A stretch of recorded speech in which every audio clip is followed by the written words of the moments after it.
Okay, so I wanted to go over a few tips on choosing the right CPA for your cannabis business.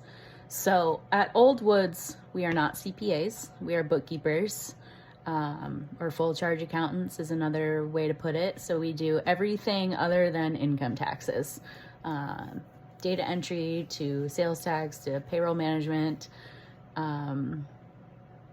giving you ballpark numbers without like ballpark tax estimates that are very loosely estimated, as we're not really certified to give that information.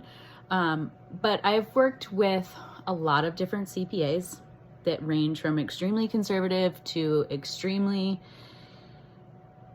high risk taking. And I tend to settle more on the not extremely conservative, but somewhere a little bit below that.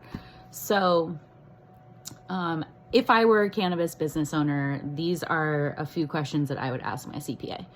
First of all, I would ask them I'd start by saying, here's my P&L and what do you expect my income tax to be? And do you see any problems with my financial statement?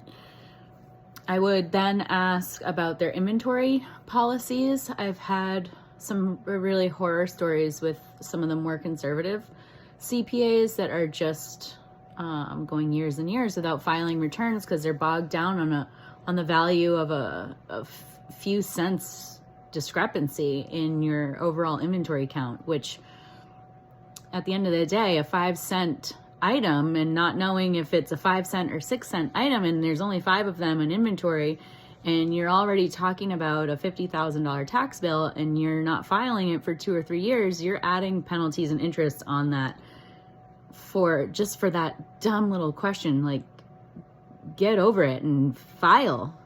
Otherwise you're exposing yourself to extremely unnecessary risk, all over pennies. But on the other hand, there are some people who won't take an inventory count at all, which I would also disagree with, although, no one really wants to have their cost of goods sold reduced by their inventory amount, but at the same time, you are required to. So you should have your own numbers prepared for your inventory count and the value of the cost value, not the sales value of that. So it looks like I have maybe just some weird shadows on my face. Another item I would ask is their preferred communication method and how long they would anticipate it taking to file. So many CPAs will file an extension when you have a bookkeeper on your team that has your financial statements ready for them at the beginning of February, and they're just so bogged down with other clients that they're filing an extension for everyone and not even getting anyone out on time, and you're paying full price.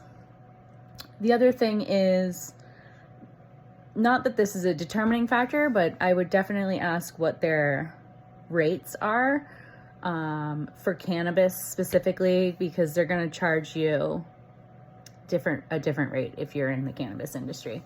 And of course, before anything, you would want to ask them if they're willing to take on cannabis clients, because some are not willing to, and some have been, and they're no longer doing it.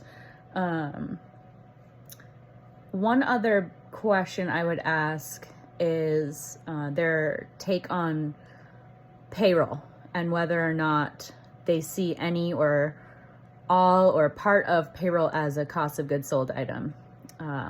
Payroll can be one of your biggest expenses, and depending on the type of company you are, there will be some restrictions for you, but it's still worth having a discussion and at least getting the ball rolling. And if you have any questions about any of these items, you can reach out to us via email or call. You can also look us up on our website, www.oldwoods.co, and we can certainly help you navigate some of these questions and even just advocate for you. So We're also offering for $11 a management boot camp on our website, so be sure to check that out because that's super fun, just a fun little project for us, and it gives you lifetime access so that you can share the training with your team. Thank you.